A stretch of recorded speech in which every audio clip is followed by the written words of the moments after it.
Fingi sair para trabalhar e ouvi minha mulher no quarto. Vem rápido, ele já saiu. Então eu... Meu nome é Carlos Eduardo, tenho 60 anos e sempre acreditei que construí algo sólido. Não falo apenas da casa onde moro, uma estrutura moderna de vidro e madeira erguida em meio à Mata Atlântica, nos arredores de Curitiba, mas da vida que levantei, tijolo por tijolo, ao longo de décadas. A propriedade fica isolada, cercada por araucárias centenárias e o som constante dos pássaros. É o tipo de lugar que a maioria das pessoas só vê em revistas de arquitetura. 3 andares, amplas janelas que trazem a floresta para dentro, uma varanda suspensa de onde se vê o verde infinito. Comprei esse terreno há 20 anos, quando minha empresa de madeiras sustentáveis começou a prosperar de verdade. Beatriz, minha esposa, sempre amou esse lugar, ou pelo menos era o que eu acreditava. Casamos há 35 anos. Ela tinha 19, eu 25. Conheci Beatriz na universidade. Ela cursava artes, eu engenharia florestal. Foi amor à primeira vista. Construímos uma família. Rodrigo, nosso filho mais velho, que hoje mora em São Paulo trabalhando no mercado financeiro, e Amanda, a caçula, casada e morando aqui em Curitiba mesmo. Beatriz foi professora de artes por muitos anos, mas quando a empresa decolou e o dinheiro deixou de ser preocupação, ela decidiu parar de trabalhar. Isso faz uns 15 anos. Desde então dedicou-se à casa, às aulas de pilates, ao clube, às amigas. Se você está assistindo essa história, deixe nos comentários de onde você é e se inscreva no canal para acompanhar como tudo isso se desenrolou. Aposentei-me há 6 meses. 60 anos, saúde boa, dinheiro suficiente para viver bem. Pensei que finalmente teríamos tempo um para o outro, que viajaríamos, que aproveitaríamos essa fase da vida juntos. Mas Beatriz parecia distante. Dizia que eu estava entediado demais em casa, que precisava de um hobby, que deveria sair mais. Ela, por outro lado, estava cada vez mais ocupada. Sempre tinha um compromisso, um almoço, uma aula. Há 8 meses, ela contratou um personal trainer, Leandro, um rapaz de uns 38 anos, simpático, bem apessoado. Ele vinha 3 vezes por semana para treinos na academia que montei no andar de baixo da casa. Beatriz dizia que precisava cuidar da saúde, que estava se sentindo envelhecida. Eu incentivei. Até paguei os treinos sem questionar. Como eu fui cego. A manhã de 14 de junho começou como qualquer outra. O frio de Curitiba estava mais intenso. Uma névoa densa cobria a floresta ao redor da casa. Levantei cedo. Tomei café, enquanto Beatriz ainda dormia. Eu tinha uma reunião agendada às 9 da manhã no centro da cidade. Um encontro com o contador para acertar detalhes da declaração de imposto.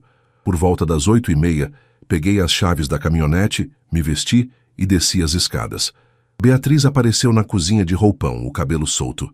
Já vai? Ela perguntou, enchendo uma xícara de café. Reunião com o Maurício às 9. Deve demorar umas 2 horas. Ela acenou com a cabeça, olhando para o celular. Nem levantou os olhos quando saí. Entrei na caminhonete, liguei o motor e segui pela estrada de terra que corta a propriedade até o portão principal. Mas assim que saí do alcance visual da casa, estacionei na curva, escondido pelas árvores. Esqueci minha carteira em cima da mesa do escritório. Desliguei o motor, desci e caminhei de volta pela trilha lateral. Um atalho que eu mesmo abri anos atrás e que leva direto aos fundos da casa. A névoa estava tão espessa que mal se via 3 metros à frente. Meus passos eram abafados pela terra úmida e pelo musgo. Quando cheguei à varanda dos fundos, subi os degraus de madeira com cuidado.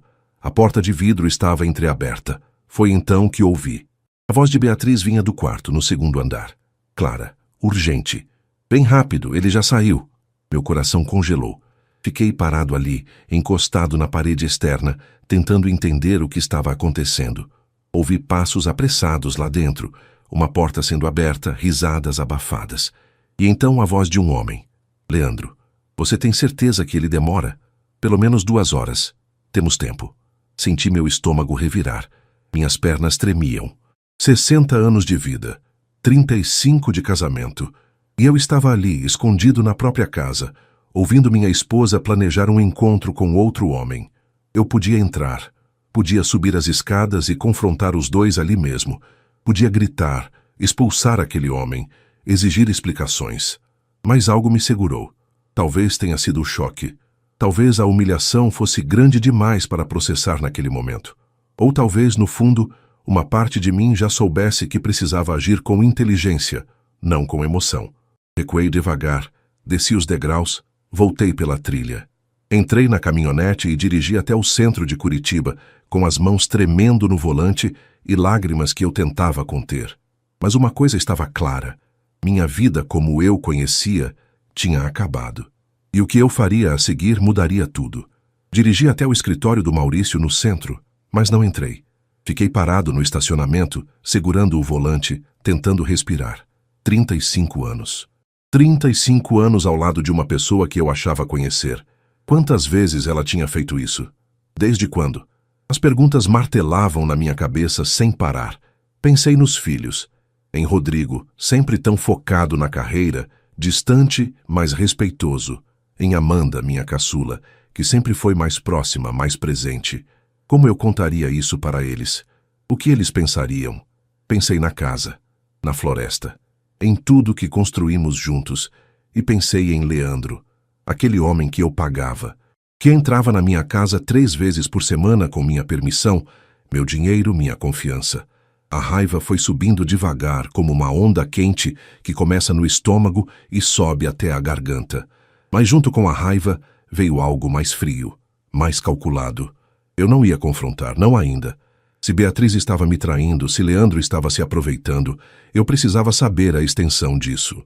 Precisava entender há quanto tempo, com que frequência, e principalmente, o que mais estava acontecendo além do que eu vi.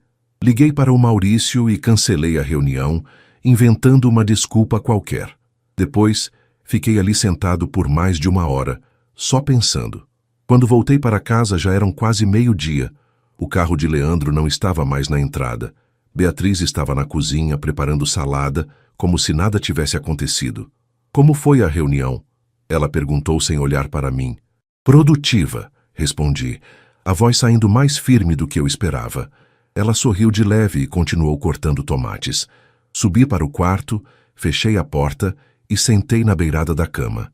A cama onde, poucas horas antes, minha esposa havia recebido outro homem. Peguei o celular e abri a agenda. Tinha o número do Dr. Henrique Brandão, advogado e amigo de longa data. Alguém em quem eu podia confiar. Enviei uma mensagem. Henrique, preciso falar com você. Urgente. Pode ser amanhã. A resposta veio em segundos. Claro, Carlos, meu escritório 10 horas. Tudo bem? Não, mas vou estar aí. Naquela noite, Beatriz estava estranhamente carinhosa. Fez meu prato preferido para o jantar, perguntou sobre os planos para a semana, até sugeriu que assistíssemos um filme juntos. Eu aceitei. Sentei no sofá ao lado dela, fingi prestar atenção na tela, mas minha cabeça estava longe. Cada sorriso dela me doía. Cada palavra parecia uma mentira. Como ela conseguia fazer isso? Como fingia tão bem? Quando fomos deitar, ela se aconchegou contra mim, como fazia antigamente. Boa noite, amor. Ela sussurrou. Eu não consegui responder. Apenas fechei os olhos e esperei o sono que não veio. No dia seguinte, acordei antes dela e saí sem fazer barulho. A névoa ainda cobria a floresta quando deixei a casa e segui para o escritório do Henrique, no centro de Curitiba. O escritório ficava em um prédio antigo e elegante, na rua 15 de Novembro. Henrique me recebeu pessoalmente, fechou a porta da sala e me ofereceu café. O que aconteceu, Carlos? Respirei fundo. Contar em voz alta tornava tudo mais real. Beatriz está me traindo. Henrique ficou em silêncio por um momento, depois puxou uma cadeira e sentou na minha frente. Você tem certeza? Absoluta. Ouvi ela chamando o amante para dentro de casa, o personal trainer que ela contratou. Leandro. Você viu? Não precisei ver. Ouvi o suficiente. Henrique suspirou, passando a mão no rosto. O que você quer fazer? Ainda não sei. Por isso estou aqui. Preciso de orientação. Preciso saber meus direitos, minhas opções. Henrique pegou um bloco e começou a fazer anotações. Vocês têm comunhão parcial de bens, correto? Sim. Filhos maiores, ninguém depende financeiramente de vocês? Exato. Carlos, você sabe que traição não altera a divisão de bens no Brasil, certo? Se vocês se divorciarem, Ela tem direito à metade de tudo que foi construído durante o casamento. Senti o peso daquelas palavras. Metade da casa, metade dos investimentos, metade de tudo. Exatamente, a menos que... A menos que o quê? Henrique hesitou. A menos que descubramos que há algo mais. Desvio de recursos, por exemplo. Movimentações financeiras suspeitas. Se ela está planejando algo além da traição, isso muda o jogo. Franzi a testa. Você acha que ela... Não sei, mas acho que você deveria descobrir. Antes de tomar qualquer decisão, antes de confrontar, investigue. Verifique as contas, os extratos. Veja se há algo fora do normal. Aquilo fez sentido. Um sentido frio e doloroso, mas sentido. Como eu faço isso sem que ela perceba? Com cuidado e com ajuda. Conheço um investigador particular, discreto. Pode monitorar, documentar, trazer provas sólidas.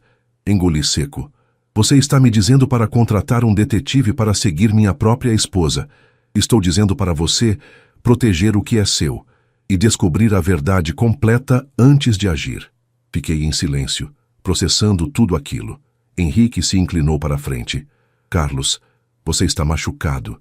Sei disso. Mas não deixe a dor tomar decisões por você. Haja com a cabeça. Se ela está te traindo, você merece saber tudo. E se há algo mais, você precisa se proteger. Assenti devagar. Está bem, me passa o contato desse investigador. Henrique anotou em um papel e me entregou. Mais uma coisa, Carlos. Não mude seu comportamento em casa. Haja normalmente. Se ela perceber que você sabe, pode apagar rastros, esconder coisas. Mantenha a rotina. Aquilo era quase impossível de imaginar. Fingir que tudo estava bem. Dormir ao lado dela. Sentar à mesa no café da manhã. Sorrir. Mas eu sabia que ele estava certo. Vou tentar. Saí do escritório com o papel na mão e um peso ainda maior no peito. Mas se havia uma coisa que eu tinha aprendido nos 60 anos de vida, era que a verdade sempre aparece. E quando aparecesse, eu estaria pronto. O nome no papel era simples. Ricardo Almeida. Investigações particulares. Liguei ainda no estacionamento do prédio. A voz do outro lado era profissional. Direta. Alô? Ricardo? Meu nome é Carlos Eduardo. O Dr. Henrique Brandão me passou seu contato. Ah, sim. Henrique já me avisou que você ligaria. Podemos nos encontrar hoje mesmo, se preferir. Onde? Tem uma cafeteria na Praça Osório. 15 horas? Estarei lá. Ricardo era um homem na faixa dos 50, cabelos grisalhos, óculos de armação fina. Parecia mais um contador do que um investigador. E talvez fosse exatamente essa a intenção. Sentamos em uma mesa discreta no fundo da cafeteria. Ele pediu um expresso. Eu nem consegui beber nada. Então, Carlos, me conta o que está acontecendo. Contei tudo. Amanhã que fingi sair, as palavras que ouvi, Leandro, Beatriz, cada detalhe doía ao ser dito em voz alta. Ricardo fazia anotações em um pequeno caderno. Há quanto tempo você suspeita? Não suspeitava de nada até anteontem. E o personal trainer, desde quando ele frequenta a casa? 8 meses. 3 vezes por semana? Isso. Segundas, quartas e sextas, sempre pela manhã. Ricardo assentiu, pensativo. E você quer que eu faça o quê exatamente? Quero saber a verdade. Quero saber há quanto tempo isso está acontecendo, se há mais alguém envolvido, e principalmente, hesitei, quero saber se ela está planejando algo. Algo como? Henrique sugeriu que eu verificasse as finanças, que pode haver mais do que só a traição. Ricardo fechou o caderno. Entendo. Olha, Carlos, vou ser direto com você. Traição é sempre dolorosa, mas geralmente é só o que parece. Traição. No entanto, há casos em que a pessoa está preparando o terreno para algo maior, esvaziando contas, transferindo bens, se preparando para um divórcio vantajoso. Meu estômago apertou. Você acha que é isso? Não sei, mas vou descobrir. Preciso de algumas informações. Vocês têm contas conjuntas? Sim. Conta corrente, investimentos, cartões. Você tem acesso aos extratos? Tenho. Ótimo. Me envia tudo dos últimos 6 meses. E me passa também o endereço completo da casa, a placa do carro dela, os horários que ela costuma sair. Ricardo me entregou um cartão. Meu trabalho é discreto. Vou monitorar, fotografar, documentar. Em uma semana você terá um relatório completo. E quanto custa? Ele mencionou um valor. Alto, mas irrelevante perto do que estava em jogo. Pode começar amanhã. Voltei para casa no final da tarde. Beatriz estava na varanda lendo um livro. Ela levantou os olhos quando me viu. Onde você estava o dia todo? Resolvi dar uma volta. Fui ao centro, encontrei com Maurício. Depois passei na livraria. Ela assentiu e voltou ao livro. Subi para o escritório, tranquei a porta e abri o computador. Acessei a conta do banco. Comecei a revisar os extratos dos últimos meses, algo que eu nunca tinha feito com atenção. Sempre confiei. Sempre achei que não era necessário. Os gastos de Beatriz eram os de sempre. Supermercado, salão, roupas, restaurantes. Nada fora do padrão. Mas então, algo me chamou a atenção. Transferências. Pequenas transferências para uma conta que eu não reconhecia. Sempre valores entre 500 e 2.000 reais. 1 ou 2 por mês nos últimos 4 meses. Copiei os dados e enviei para Ricardo. Desci para o jantar tentando manter a compostura. Beatriz tinha feito lasanha, meu prato favorito na infância. Você parece distante, ela disse enquanto servia o vinho. Estou bem, só cansado. Talvez você devesse voltar a fazer alguma coisa. Ficar parado não está te fazendo bem. Olhei para ela, para o rosto que eu amei por décadas, para os olhos que agora escondiam segredos. Talvez você tenha razão. Naquela noite, deitado ao lado dela, olhei para o teto e rezei. Fazia tempo que eu não rezava de verdade, mas naquele momento precisava de algo maior do que eu mesmo. Deus, me dê força para suportar o que vier. Me dê sabedoria para agir com justiça. E me mostre a verdade, por mais dolorosa que seja. Nos dias seguintes, mantive a rotina. Café da manhã com Beatriz. Conversas banais sobre o clima, sobre os filhos, sobre nada. Às segundas, quartas e sextas, Leandro chegava às 9 da manhã. Eu inventava compromissos e saía de casa. Ia à academia, à cafeteria, à biblioteca, qualquer lugar. Ricardo me mandava atualizações por mensagem, fotos, horários, detalhes.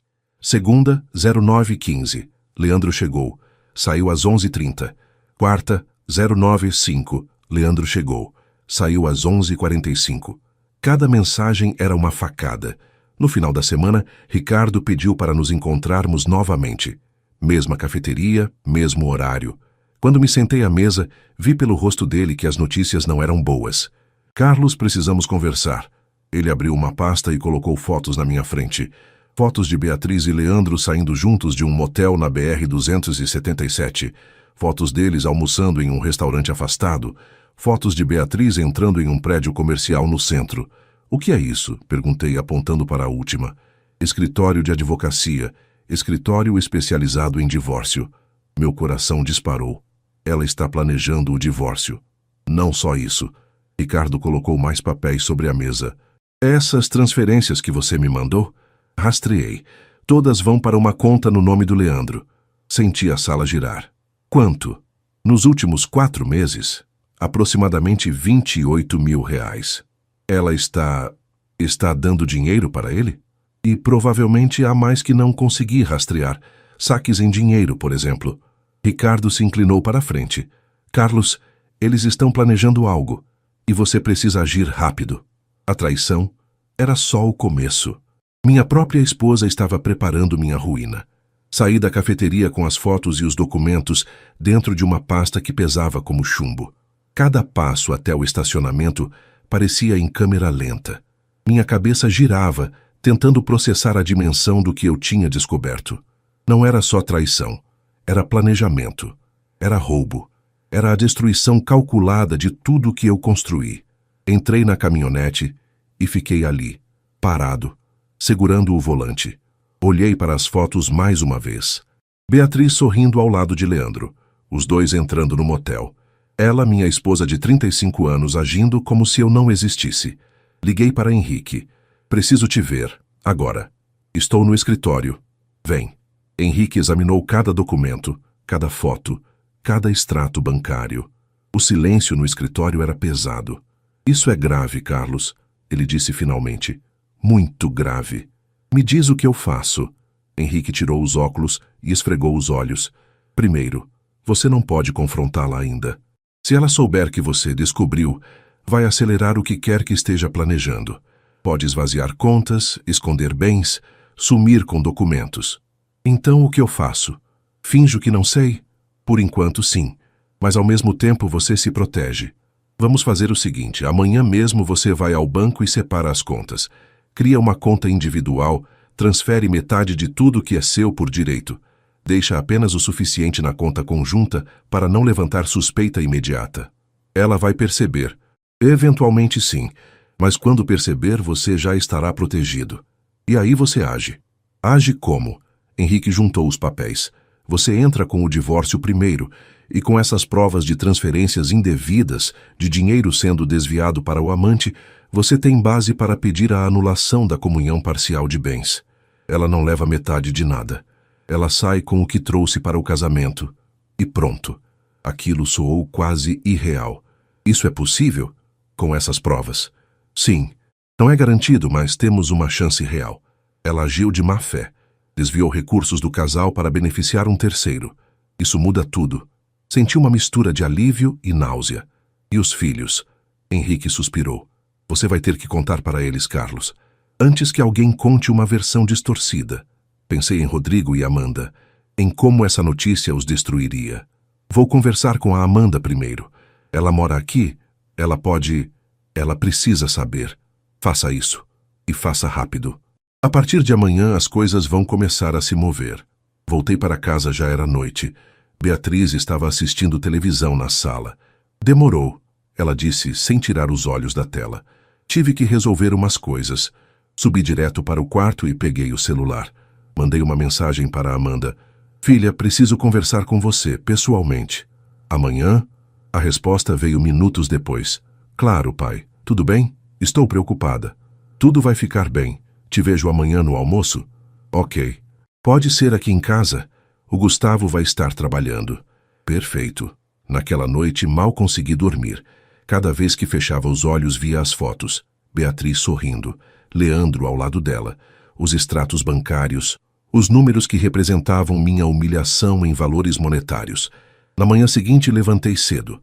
Beatriz ainda dormia quando saí de casa. Fui direto ao banco. O gerente Sérgio, um homem que conhecia há anos, me recebeu pessoalmente. Carlos, que surpresa! O que te traz aqui tão cedo? Sérgio, preciso fazer algumas movimentações, é urgente. Ele percebeu o tom sério e fechou a porta da sala. Pode falar. Quero criar uma conta individual e transferir metade dos investimentos e da conta corrente que tenho com minha esposa para essa nova conta. Sérgio ficou em silêncio por um segundo. Carlos, isso é... Você tem certeza? Esse tipo de movimento pode gerar questionamentos, especialmente se... Tenho absoluta certeza. E preciso que seja feito hoje. Ele assentiu. Está bem, vou precisar de alguns documentos, mas podemos fazer isso agora mesmo. Levei 2 horas para acertar tudo. Quando saí do banco, metade do patrimônio financeiro estava protegido em uma conta que só eu tinha acesso. Dirigi até a casa da Amanda. Ela morava em um apartamento confortável no bairro Batel, perto do centro. Quando abriu a porta, vi a preocupação estampada no rosto dela. Pai, o que aconteceu? Você está me assustando. Entramos na sala. Amanda me trouxe um café e sentou ao meu lado no sofá. Filha, o que eu vou te contar vai ser difícil de ouvir, mas você precisa saber. Ela segurou minha mão. Pode falar. Respirei fundo e contei tudo.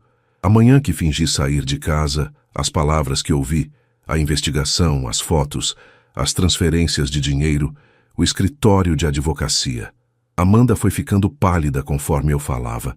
Quando terminei, ela tinha lágrimas nos olhos. Pai, eu não acredito. A mamãe, como ela pôde? Não sei, filha, não sei. Ela se levantou e começou a andar de um lado para o outro. 35 anos, pai. 35 anos de casamento. E ela com o personal trainer. Eu sei. E o dinheiro? Ela estava roubando você? Estava transferindo para ele. Provavelmente preparando uma fuga. Amanda parou e olhou para mim, os olhos vermelhos. O que você vai fazer? Vou me divorciar. Vou proteger o que é meu. E vou seguir em frente. Ela veio até mim e me abraçou forte, como não fazia desde criança. Eu te apoio, pai. No que você precisar, eu estou do seu lado. Aquele abraço foi a primeira coisa boa que aconteceu em dias. Saí da casa da Amanda com um pouco mais de força. Saber que tinha o apoio dela, que não estava completamente sozinho, fazia diferença. Dirigi de volta para casa. Era meio da tarde. Quando entrei, Beatriz estava na cozinha, preparando algo que cheirava a bolo de cenoura. Onde você estavas? Ela perguntou sem se virar. Fui ao banco resolver umas coisas. Depois passei na casa da Amanda. Ela finalmente olhou para mim. Está tudo bem com ela? Está. Só uma visita. Beatriz voltou a mexer a massa do bolo. Tão natural, tão tranquila, como se não houvesse segredos, mentiras, traições. Subi para o escritório e tranquei a porta. Liguei para Henrique. Está feito. Separei as contas e conversei com minha filha. Ótimo. Amanhã eu protocolo o divórcio. Você está pronto? Olhei pela janela. A floresta lá fora estava silenciosa, envolta na névoa da tarde. Estou. Então amanhã, Carlos, sua vida muda de vez. E eu estava pronto para essa mudança, por mais dolorosa que fosse. A sexta-feira amanheceu com um frio cortante. Acordei antes do sol nascer, olhando para o teto, ouvindo a respiração calma de Beatriz ao meu lado. Em poucas horas, tudo seria diferente. Levantei sem fazer barulho, tomei banho e me vesti. Estava preparando café quando Beatriz desceu, ainda de pijama, o cabelo preso em um coque desleixado. Você acordou cedo, ela disse bocejando. Não consegui dormir direito. Ela pegou uma xícara e se serviu. Hoje é sexta. O Leandro vem às 9. Engoli seco. Sexta-feira. O último dia em que aquele homem entraria na minha casa. Eu sei. Você vai sair? Não. Beatriz franziu a testa. Como assim não? Vou ficar. Tenho trabalho para fazer no escritório. Ela ficou tensa, mas disfarçou rapidamente. Ah, tudo bem então. Vamos treinar na academia do andar de baixo mesmo. Sem problema. Subi para o escritório e fechei a porta. Eram 8h15. Henrique tinha prometido ligar às 8h30. O telefone tocou pontualmente. Carlos, tudo certo. Os papéis estão protocolados. O processo de divórcio foi oficialmente iniciado. Em algumas horas, o oficial de justiça vai até sua casa para notificar Beatriz pessoalmente. Meu coração acelerou. Que horas? Por volta das 11, você vai estar em casa? Vou. Ótimo, fique calmo. Deixe o oficial fazer o trabalho dele. Depois disso, Beatriz tem alguns dias para responder. Mas com as provas que temos, ela não vai ter muita margem. E se ela reagir mal? Carlos, é esperado que ela reaja mal. Prepare-se. Mas lembre-se, você não deve nada a ela. Você está fazendo o certo. Desliguei e fiquei olhando pela janela. Lá embaixo, o carro de Leandro acabara de estacionar na entrada. Ele desceu com a mochila nas costas e aquele sorriso confiante que me revirava o estômago. Beatriz abriu a porta para ele. Riram de algo que não consegui ouvir. Depois desceram juntos para o andar de baixo, onde ficava a academia. Eu poderia descer, poderia confrontá-los ali mesmo, mas não precisava. Em menos de 2 horas, tudo viria à tona de qualquer jeito. Sentei na cadeira do escritório e esperei. 11 horas chegaram devagar. Quando finalmente ouvi a campainha tocar, desci as escadas. Beatriz estava na sala, ainda de roupa de ginástica. Leandro já tinha ido embora. Deve ser entrega, ela disse, indo até a porta. Abriu e deu de cara com um homem de terno, pasta na mão. Beatriz Martins? Sim, sou oficial de justiça. Tenho uma notificação para a senhora. Vi a cor sumir do rosto dela. Notificação? Ele estendeu um envelope. Processo de divórcio litigioso, movido pelo senhor Carlos Eduardo Martins. A senhora tem prazo de 15 dias para apresentar defesa. Beatriz pegou o envelope com as mãos tremendo. Olhou para mim, parado na escada. Carlos, o que é isso? O oficial já estava saindo. Boa tarde. A porta se fechou. O silêncio na casa era absoluto. Beatriz rasgou o envelope e leu os primeiros parágrafos. Os olhos dela foram se arregalando. Você está pedindo o divórcio? Estou. Mas por quê? Eu não entendo. Desci o resto das escadas devagar. Não entende, Beatriz, tem certeza? Ela olhou para mim confusa, tentando decifrar o que eu sabia. Carlos, se eu fiz algo que te magoou, a gente pode conversar, a gente pode... Quarta-feira, 14 de junho. Eu fingi sair para uma reunião. Voltei para pegar minha carteira. E ouvi você. Vi o pânico tomar conta do rosto dela. Carlos, Vem rápido, ele já saiu. Foi exatamente isso que você disse. Para o Leandro. Ela ficou branca. Eu posso explicar. Não precisa. Puxei o celular e mostrei as fotos que Ricardo tinha tirado. O motel, o restaurante, o escritório de advocacia. Eu já sei de tudo. Beatriz deixou o envelope cair no chão. Você me investigou? Investiguei. E descobri que não era só traição. Você estava transferindo dinheiro para ele. 28 mil reais nos últimos 4 meses. E estava planejando o divórcio, provavelmente para tentar levar metade de tudo. Ela começou a chorar. Não lágrimas de arrependimento. Lágrimas de quem foi pega. Carlos, nós temos uma família, temos uma vida inteira juntos. Tínhamos. Você destruiu isso. Você escolheu destruir. Foi um erro. Eu estava confusa. Eu me senti sozinha. Você vivia trabalhando e... Não, cortei, a voz firme. Não joga isso em mim. Eu trabalhei para construir essa vida, essa casa, esse conforto. E você retribuiu me traindo, roubando e planejando minha ruína. Ela caiu de joelhos, soluçando. Por favor, Carlos. Por favor, não faz isso. Eu vou terminar com ele. Eu vou mudar, eu prometo. Olhei para ela, aquela mulher que eu amei por mais de 3 décadas, agora desesperada no chão da sala. Parte de mim sentia pena, mas uma parte maior sabia que aquilo era teatro. Já está feito, Beatriz. Você tem 15 dias para responder ao processo. Eu sugiro que você contrate um bom advogado, porque eu não vou facilitar. Onde eu vou ficar? Pode ficar aqui até as coisas se resolverem juridicamente, mas não na minha cama. Há um quarto de hóspedes no 2º andar. Use-o. Subi as escadas sem olhar para trás. Entrei no escritório, tranquei a porta e sentei na cadeira. Foi só então que as lágrimas vieram. Lágrimas de raiva, de dor, de alívio. Chorei pelos 35 anos que acabaram, pela confiança que foi quebrada, pela família que nunca mais seria a mesma.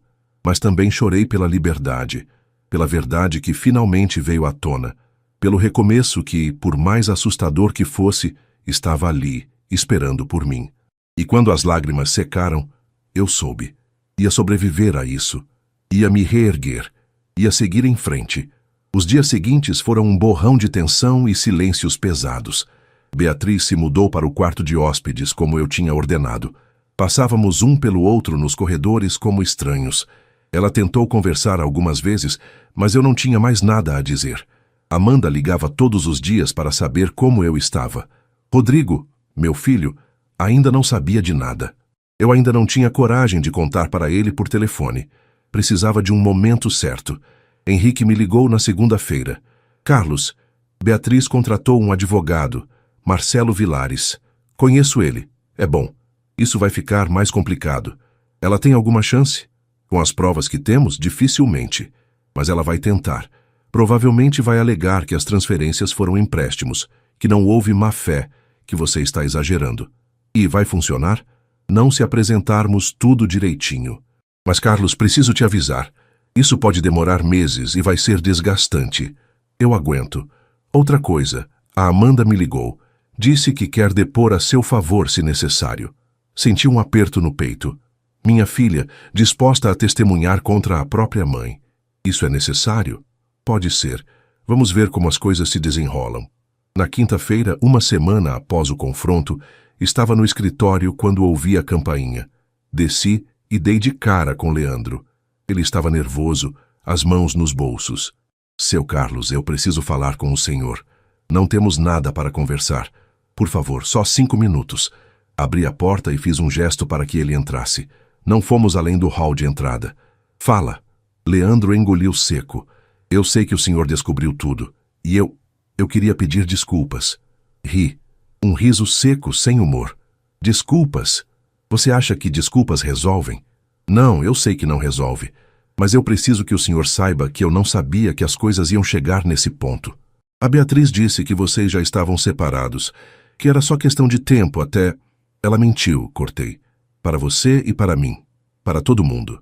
Ele baixou a cabeça. Eu fui um idiota. Eu deveria ter desconfiado. Você deveria ter tido caráter. Você entrou na minha casa, comeu da minha comida, eu te paguei, e você me apunhalou pelas costas. Eu sei. E eu vou ter que viver com isso. Olhei para ele, aquele homem mais novo, perdido, destruído pela própria burrice. O dinheiro que ela te passou, você ainda tem? Ele hesitou. Parte dele. Gastei um pouco, mas tenho a maior parte ainda. Devolve. Tudo. Deposita na conta dela e some da nossa vida. Se você fizer isso, eu não vou atrás de você criminalmente. Mas, se você dificultar, eu prometo que vou tornar sua vida um inferno. Leandro assentiu rápido. Eu vou devolver. Pode deixar. Então, sai daqui. E não volta nunca mais. Ele saiu sem olhar para trás. Fechei a porta e subi de volta para o escritório. Era uma pequena vitória, mas uma vitória. 2 semanas depois, Rodrigo finalmente veio a Curitiba. Pedi para ele vir sem avisar Beatriz. Nos encontramos em um restaurante no centro. Ele era igualzinho a mim quando eu tinha a idade dele. Sério, focado, objetivo.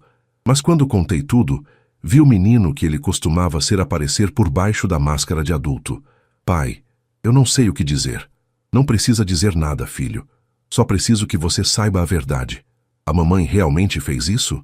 Fez. E eu tenho provas. Rodrigo passou a mão no rosto processando. E agora? Agora eu sigo em frente. Me divorcio, reconstruo minha vida e continuo sendo seu pai. Isso não muda. Ele ficou em silêncio por um longo tempo. Você acha que a gente consegue superar isso como família? Não sei, Rodrigo. Honestamente não sei. Mas vou tentar. Ele acenou com a cabeça. Eu também. 1 mês após o confronto, o processo estava em andamento. Beatriz tinha apresentado sua defesa, cheia de desculpas e justificativas fracas. Henrique estava confiante, mas algo dentro de mim tinha mudado. A raiva tinha diminuído. A dor ainda estava lá, mas diferente, mais suportável. Uma manhã, acordei cedo e saí para caminhar pela floresta ao redor da casa. O sol estava nascendo, tingindo o céu de laranja e rosa. O canto dos pássaros era a única música. Sentei em um tronco caído e fechei os olhos. Respirei fundo e rezei. Senhor, obrigado por me mostrar a verdade. Obrigado por me dar forças para enfrentar isso. Obrigado por não me deixar cair. Agora me ajuda a perdoar. Não por ela, mas por mim, para que eu consiga seguir em frente sem esse peso. Quando abri os olhos, senti algo diferente. Uma leveza. Uma paz que eu não sentia há muito tempo. A traição tinha me quebrado, mas não tinha me destruído. E isso, eu descobri, fazia toda a diferença. 3 meses haviam se passado desde o dia em que tudo desmoronou. O processo de divórcio avançava devagar, como Henrique tinha previsto, mas avançava. Beatriz tentou adiar audiências, questionou documentos, levantou argumentos fracos que foram derrubados um por um. Henrique estava certo. As provas eram sólidas demais. Mas o processo legal era só uma parte da minha realidade. A outra parte era aprender a viver de novo. Beatriz continuou morando na casa durante esse período, mas nossa convivência era mínima. Ela saía cedo e voltava tarde. Eu passava os dias na floresta, caminhando, pensando, me reconectando com o silêncio que sempre amei naquele lugar. Foi Amanda quem sugeriu. Pai, você já pensou em fazer terapia? Estávamos almoçando em um restaurante no centro. Ela tinha insistido para eu sair de casa mais, ver pessoas, não me isolar. Terapia? Alguém para conversar, processar tudo isso que aconteceu. Pensei por um momento. Sempre fui daqueles homens que acreditavam resolver tudo sozinhos. Mas talvez dessa vez eu precisasse de ajuda. Você conhece alguém? Conheço, doutora Patrícia.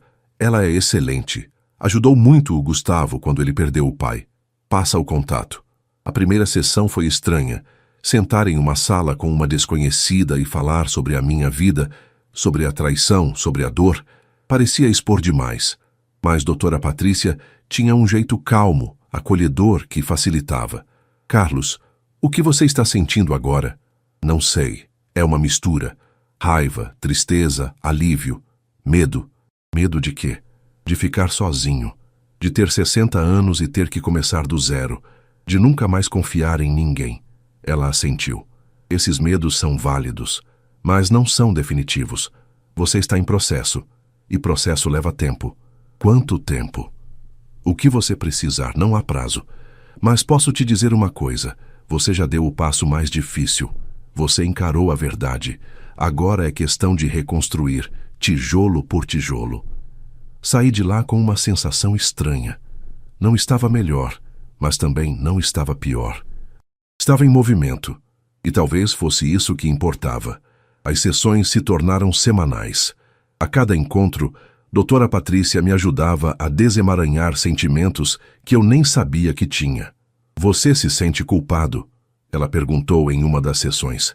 Às vezes, fico pensando se eu poderia ter percebido antes, se eu fiz algo errado que levou a isso. Carlos, traição não é sobre o traído, é sobre quem trai. Beatriz fez escolhas. Você não é responsável pelas escolhas dela. Aquilo foi libertador. Enquanto cuidava da mente, comecei a cuidar do corpo também. Voltei a frequentar a academia, não a de casa, mas uma no centro da cidade. Conheci pessoas novas, fiz amizades, homens da minha idade que também estavam reconstruindo vidas após separações, perdas, mudanças. Um deles, Maurício, se tornou um amigo próximo. Ele tinha 58 anos, tinha se divorciado 2 anos antes. Carlos, a melhor decisão que eu tomei foi seguir em frente. Hoje eu sou mais feliz do que era há 10 anos. E você? Você conheceu alguém? Maurício sorriu. Conheci, mas não foi proposital, aconteceu. E quando acontecer para você vai ser natural também, não força nada. Aquilo me deu esperança. Talvez um dia eu conseguisse abrir o coração de novo, mas não agora. Agora era sobre mim. Amanda e Rodrigo estavam presentes de formas diferentes. Amanda ligava todos os dias, passava em casa nos finais de semana, me levava para almoçar. Rodrigo, mais reservado, mandava mensagens, ligava uma vez por semana, mas sempre perguntava se eu estava bem, se precisava de algo. Em uma das visitas de Amanda, ela trouxe uma notícia. Pai, a mamãe foi embora da casa. Levantei os olhos do café. Quando? Ontem. Ela alugou um apartamento na Água Verde, levou as coisas dela. Senti um misto de alívio e tristeza. A casa, finalmente, era só minha de novo, mas também marcava o fim definitivo de uma era. Como ela estava? Amanda hesitou. Arrasada, mas não sei se é arrependimento de verdade ou só medo das consequências. Provavelmente os dois. Com Beatriz fora de casa, consegui respirar. A tensão que eu nem percebia estar carregando nos ombros finalmente aliviou. Comecei a fazer mudanças, pequenas no início. Reorganizei os móveis da sala. Doei roupas que não usava mais. Pintei o escritório de uma cor nova. E aos poucos, a casa deixou de ser um mausoléu de memórias dolorosas e começou a se tornar um lar de novo. Uma tarde, enquanto caminhava pela floresta, encontrei uma clareira que eu não lembrava de ter visto antes. Era pequena, cercada por araucárias, com um riacho correndo ao lado. A luz do sol filtrada pelas folhas criava um cenário quase mágico. Sentei em uma pedra e apenas escutei o som da água, o vento nas árvores, o canto distante de um pássaro. E então, pela primeira vez em meses, sorri. Um sorriso genuíno, sem peso, sem dor por trás. Eu vou ficar bem, pensei. Eu vou sobreviver a isso.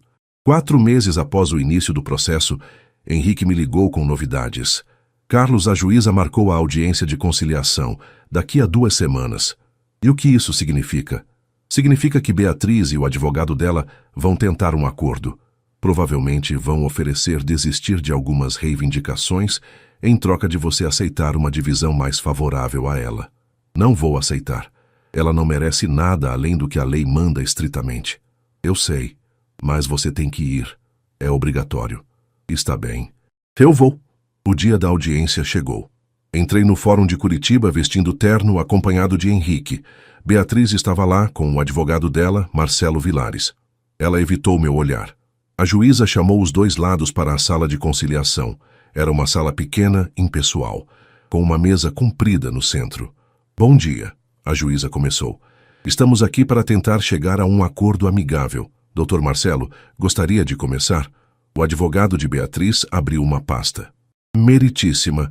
Minha cliente reconhece que houve erros de ambas as partes. Ela propõe uma divisão equitativa dos bens, sem litígio prolongado, para poupar ambos de mais desgaste. Henrique me olhou. Balancei a cabeça negativamente. Meritíssima, Henrique respondeu. Meu cliente tem provas documentadas de que a senhora Beatriz desviou recursos conjugais para um terceiro de forma deliberada e planejada. Não há erros de ambas as partes. Há má-fé comprovada de uma parte apenas. Beatriz começou a chorar baixinho. A juíza olhou para ela, depois para mim. Senhor Carlos, o senhor gostaria de se pronunciar? Olhei para Beatriz, para a mulher que foi minha esposa por 35 anos, para a pessoa que eu achei que conhecia. Meritíssima, eu só quero o que é justo. Não quero vingança, mas também não vou ser punido por ter sido traído e roubado. Que a lei decida. A juíza assentiu. Muito bem. Não havendo acordo, o processo segue para julgamento. Teremos uma decisão em aproximadamente 3 meses. Saímos do fórum. Beatriz tentou se aproximar, mas Henrique a impediu gentilmente. Carlos, posso falar com você? Só 1 minuto. Olhei para ela. Henrique me deu espaço. O que você quer, Beatriz? Eu sei que estraguei tudo. Eu sei que não mereço perdão. Mas você consegue me olhar e não sentir nada? Nada mesmo? Foram 35 anos, Carlos. Respirei fundo. Eu sinto, sim. Sinto tristeza pelo que a gente foi e deixou de ser. Sinto pena de você por ter jogado tudo fora. Mas raiva? Não, não mais. Eu te perdoei, Beatriz. Não por você, por mim, para conseguir seguir em frente sem esse peso. Ela soluçou. Eu sinto muito, de verdade. Eu sei. Virei as costas e fui embora. E pela primeira vez senti que finalmente estava livre. Os 3 meses até a sentença passaram mais rápido do que eu esperava. Nesse período, minha vida ganhou uma rotina nova, mais leve, mais minha. Acordava cedo, caminhava pela floresta, tomava café assistindo o nascer do sol pela janela da sala. Ia para a academia 3 vezes por semana, almoçava com Maurício às sextas e continuava as sessões com doutora Patrícia. Ela tinha razão. Tijolo por tijolo, eu estava me reconstruindo. Amanda e Rodrigo vinham me visitar com mais frequência. Até Rodrigo, que morava em São Paulo, começou a descer mais nos finais de semana. A relação com os dois, ironicamente, tinha ficado mais forte depois de tudo que aconteceu. Pai, você está diferente, Amanda comentou em um almoço. Diferente como? Mais leve, mais presente. Refleti sobre aquilo. Ela tinha razão. Por décadas eu tinha vivido no piloto automático. Trabalho, casa, rotina, nunca tinha parado para realmente viver. A traição, por mais dolorosa que tenha sido, me acordou. Henrique me ligou em uma segunda-feira de manhã. Carlos, a sentença saiu. Meu coração acelerou. E você ganhou em todos os aspectos. Sentei na cadeira do escritório processando. Explica. A juíza reconheceu as provas de desvio de recursos conjugais. Beatriz foi considerada em má-fé. A comunhão parcial de bens foi parcialmente anulada. Ela vai receber apenas o que tinha antes do casamento, mais uma pequena compensação por anos de casamento, mas muito menos do que teria direito normalmente. A casa, os investimentos, tudo fica com você. Fechei os olhos. E ela pode recorrer? Pode, mas dificilmente vai mudar algo. A decisão é muito bem fundamentada. Quando isso se torna oficial? Daqui a uns 30 dias, se ela não recorrer. Se recorrer, pode levar mais alguns meses, mas o resultado será o mesmo. Desliguei o telefone e fiquei ali sentado em silêncio. Eu tinha ganhado, mas não sentia vitória, sentia encerramento. Naquela tarde, dirigi até a casa da Amanda. Ela estava no jardim, regando as plantas. Pai, que surpresa! A sentença saiu. Ela largou a mangueira. E? Ganhei, a casa fica comigo. Ela recebe quase nada. Amanda me abraçou. Você merece, pai, depois de tudo que ela fez. Eu sei, mas não sinto alegria, sabe? Só alívio. É porque você já fez as pazes com tudo isso. Você não está mais preso no passado. Ela estava certa. 2 semanas depois, Beatriz me ligou. Era a primeira vez que falávamos desde a audiência de conciliação. Carlos, eu soube da sentença. E eu não vou recorrer. Não adianta. E eu só queria te agradecer. Franzi a testa. Agradecer por quê? Por não ter me destruído completamente. Você poderia ter feito muito pior. Poderia ter me exposto publicamente, poderia ter virado os filhos completamente contra mim, mas não fez. Fiquei em silêncio por um momento. Eu não sou esse tipo de pessoa, Beatriz. Nunca fui. E não ia me tornar um por causa do que você fez. Ela suspirou do outro lado da linha. Eu sei. E é por isso que eu te perdi. Porque você sempre foi melhor do que eu merecia. Cuida da sua vida, Beatriz, reconstrói. Aprende com os erros e segue em frente. É o que eu estou fazendo. Você está bem? Estou. Melhor do que estive em muito tempo. Fico feliz por você. De verdade. Desliguei e olhei pela janela. A floresta estava verde, viva, cheia de sons. Um mês depois, o divórcio foi oficializado. Eu estava oficialmente solteiro pela primeira vez em 35 anos. Decidi comemorar de um jeito simples. Chamei Amanda, Rodrigo, Maurício e alguns amigos novos para um churrasco na casa. Foi uma tarde leve, cheia de risadas, música, conversas boas. Em um momento, fiquei sozinho na varanda, observando todos ali dentro. Meus filhos rindo juntos, meus amigos conversando, a casa cheia de vida de novo. Maurício se aproximou com 2 cervejas. E aí, divorciado oficialmente? Sorri. Oficialmente. Como você está se sentindo? Pensei por um momento. Livre. Ele brindou comigo. Então é por isso que a gente brinda. Pela liberdade, pelo recomeço. Naquela noite, depois que todos foram embora, saí para caminhar pela floresta. A lua estava cheia, iluminando o caminho. Cheguei até a clareira que tinha descoberto meses atrás. Sentei na mesma pedra, escutando o riacho, o vento, o silêncio, e rezei. Senhor, obrigado. Obrigado por me sustentar quando eu achei que não ia aguentar. Obrigado por me dar forças para enfrentar a verdade. Obrigado por me mostrar que eu sou mais forte do que imaginava. Obrigado pelo recomeço. Agora me guia. Me mostra o caminho daqui para frente e me dá sabedoria para viver essa nova fase com propósito, com alegria, com gratidão. Quando voltei para casa, senti algo que não sentia há muito tempo. Paz. E eu sabia que dali em diante tudo seria diferente, melhor, mais verdadeiro. 6 meses após o divórcio, minha vida tinha uma forma completamente diferente. A casa na floresta, que antes era um símbolo de conquistas compartilhadas, agora era só minha. E isso descobri, não era solitário, era libertador. Mas liberdade sem propósito é vazia. Foi Amanda quem plantou a semente. Pai, você já pensou em fazer algo com a propriedade? Estávamos tomando café na varanda. Era um domingo de manhã. O sol filtrado pelas árvores criava padrões de luz no chão de madeira. Fazer o quê? Sei lá, um projeto. Algo que dê significado a esse lugar. Você tem quase 10.000 metros quadrados de Mata Atlântica preservada. Isso é raro. Pensei naquilo por dias. A propriedade era especial, não só pela casa, mas pela floresta ao redor. Araucárias centenárias, riachos limpos, fauna preservada. Eu tinha comprado aquilo 2 décadas atrás com a ideia de preservar, mas nunca tinha feito nada além de morar ali. E se eu pudesse fazer mais? Comecei a pesquisar. Procurei projetos de educação ambiental, trilhas ecológicas, programas de reflorestamento. Conversei com biólogos, ambientalistas, educadores, e aos poucos uma ideia foi tomando forma. E se eu transformasse parte da propriedade em um centro de educação ambiental? Um lugar onde escolas pudessem trazer alunos para aprender sobre a Mata Atlântica, sobre preservação, sobre a importância da floresta? Quanto mais eu pensava nisso, mais fazia sentido. Liguei para Rodrigo. Filho, preciso conversar contigo sobre uma ideia. Ele veio a Curitiba no fim de semana seguinte. Sentamos no escritório e eu apresentei o projeto. Desenhos, plantas, orçamentos, tudo o que eu tinha começado a organizar. Rodrigo olhou tudo com atenção. Pai, isso é sério? Muito. Quero fazer algo que dure, que tenha impacto, que dê sentido a esse lugar. Ele sorriu. Era raro ver meu filho sorrir daquele jeito. Eu acho incrível. E eu quero ajudar. Como? Posso cuidar da parte financeira, montar o projeto para captar recursos, talvez até buscar parcerias com empresas que investem em sustentabilidade. Deixa comigo.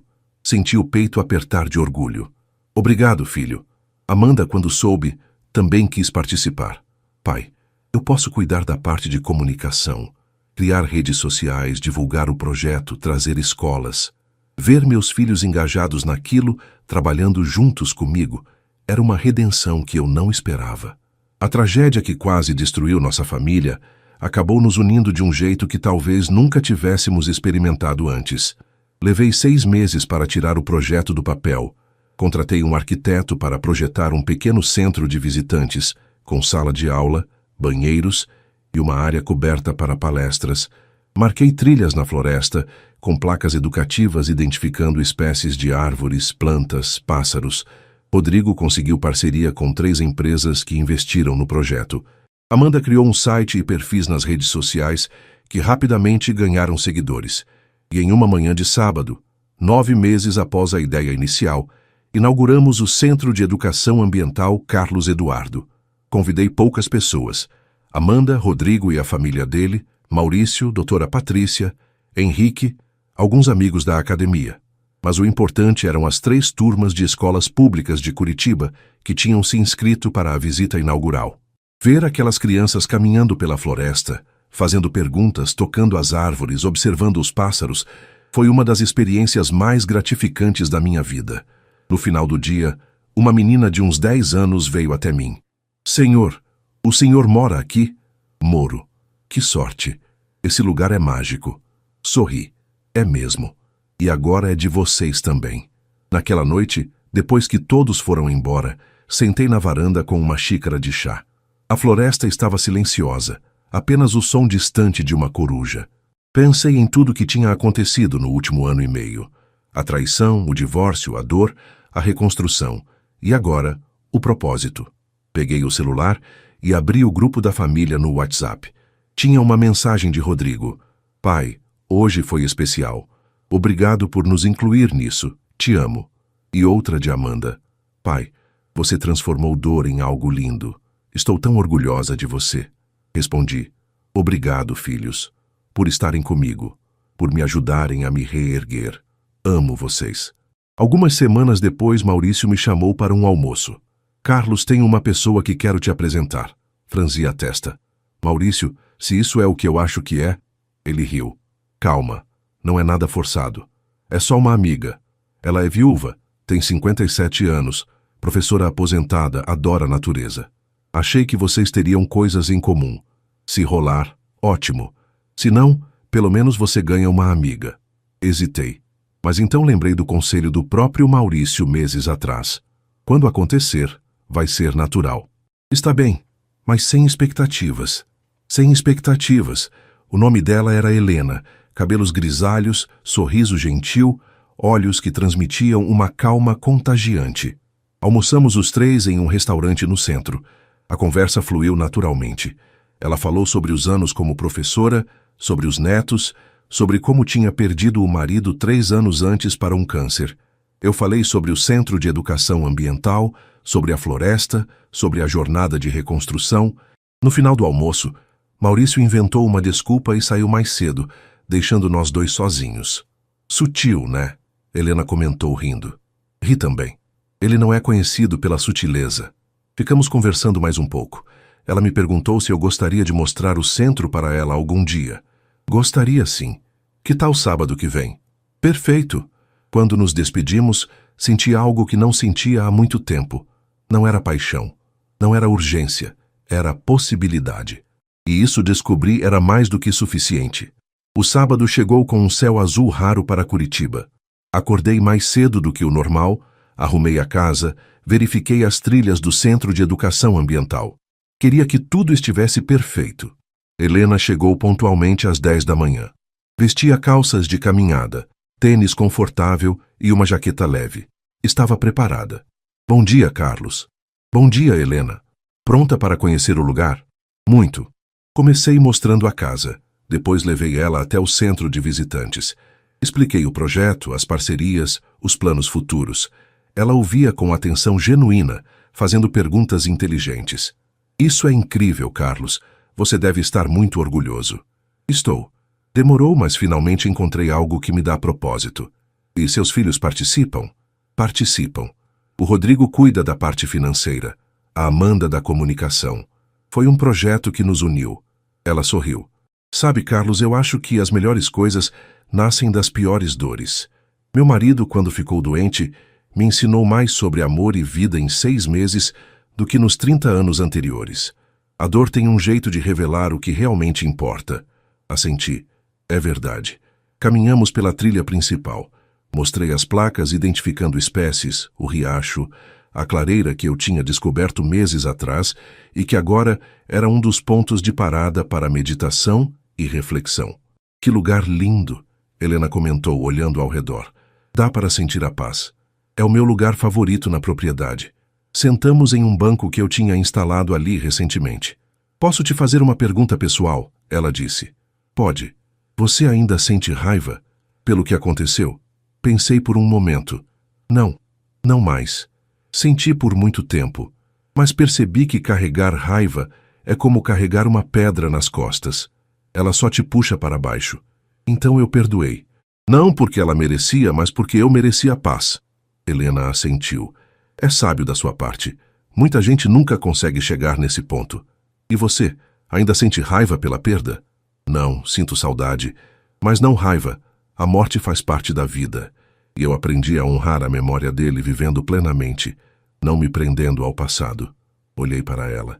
Havia uma força tranquila naquela mulher, uma sabedoria nascida de experiências difíceis, assim como a minha. Helena, posso ser honesto com você? Por favor. Eu não sei se estou pronto para um relacionamento, não sei se algum dia vou estar, mas gosto da sua companhia. E gostaria de continuar te vendo, sem pressão, sem expectativas, só naturalmente. Ela sorriu. É exatamente assim que eu gostaria também. Nos meses seguintes, Helena se tornou uma presença constante na minha vida. Não morávamos juntos, não tínhamos compromissos oficiais, mas nos víamos 2 ou 3 vezes por semana. Caminhávamos pela floresta, almoçávamos juntos, assistíamos filmes, conversávamos por horas. Era diferente do que eu tinha com Beatriz. Não havia cobranças, não havia jogos. Era simples, era honesto, era leve, e era exatamente o que eu precisava. O Centro de Educação Ambiental começou a ganhar reconhecimento. Reportagens em jornais locais, convites para palestras, escolas de toda a região metropolitana querendo agendar visitas. Rodrigo conseguiu uma parceria com a Secretaria de Educação do Paraná, o que trouxe financiamento estável para o projeto. Amanda montou um programa de voluntariado que trazia universitários de biologia e pedagogia para ajudar nas visitas guiadas. Eu, pela primeira vez em décadas, sentia que estava fazendo diferença. 1 ano após o divórcio, no aniversário de 61 anos, reuni Amanda, Rodrigo e as famílias deles para um almoço em casa. Estava tudo diferente. A casa que antes carregava peso de traição e dor, agora estava cheia de vida, risadas, crianças correndo pelos corredores.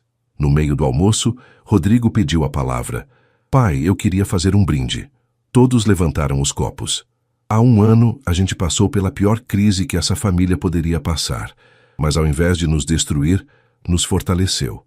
E hoje, vendo você aqui, feliz, com propósito, rodeado de pessoas que te amam, eu só consigo sentir gratidão.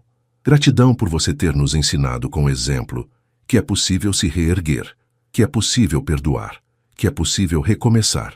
Pai, você é meu herói. Senti lágrimas nos olhos. Amanda também chorava. Obrigado, filho. Obrigado por estarem comigo. Vocês são a razão de eu ter conseguido. Brindamos. E naquele momento senti que tinha finalmente fechado o ciclo. Mais tarde, naquela noite, depois que todos foram embora, saí para a varanda. Helena tinha ficado para me fazer companhia. Você tem uma família linda, Carlos. Tenho. E demorei para perceber o quanto eles são importantes. É engraçado como crises revelam prioridades. É mesmo. Ficamos em silêncio por um tempo, apenas apreciando o som da floresta. Carlos, posso te contar uma coisa? Claro. Quando o Maurício me falou de você pela primeira vez, eu fiquei com medo. Medo de me envolver com alguém e sofrer de novo. Mas você me ensinou que é possível amar sem medo, que é possível confiar de novo. E eu sou grata por isso. Segurei a mão dela. Helena, eu também estava com medo. Medo de nunca mais conseguir abrir o coração. Mas você me mostrou que é possível, no tempo certo, da forma certa. Ela encostou a cabeça no meu ombro. Então a gente vai continuar assim, no nosso tempo, da nossa forma. Exatamente. 2 anos após a traição que destruiu meu casamento, eu estava sentado na mesma clareira onde tinha rezado tantas vezes, pedindo força, pedindo direção. Mas dessa vez, não estava pedindo. Estava agradecendo. Agradecer pela dor que me ensinou, pela perda que me libertou, pela solidão que me fez encontrar a mim mesmo, pelo recomeço que me deu propósito. Olhei ao redor. A floresta estava viva, vibrante, cheia de possibilidades, assim como eu. Senhor, obrigado. Obrigado por não me deixar cair. Obrigado por me mostrar que, mesmo aos 60 anos, é possível recomeçar. Obrigado por me dar filhos que me amam, amigos que me sustentam, e uma nova chance de viver com verdade e propósito. Que eu use o resto dos meus dias para fazer diferença, para honrar essa segunda chance, e para nunca esquecer que, por mais escura que seja a noite, o sol sempre nasce de novo. Levantei e caminhei de volta para casa. Helena estava lá, preparando café, sorrindo ao me ver chegar. A casa na floresta, que um dia foi palco de traição e dor, agora era lar de novo. Um lar de verdade, de paz, de recomeço. E eu, Carlos Eduardo, aos 61 anos, finalmente entendia o que significava estar vivo.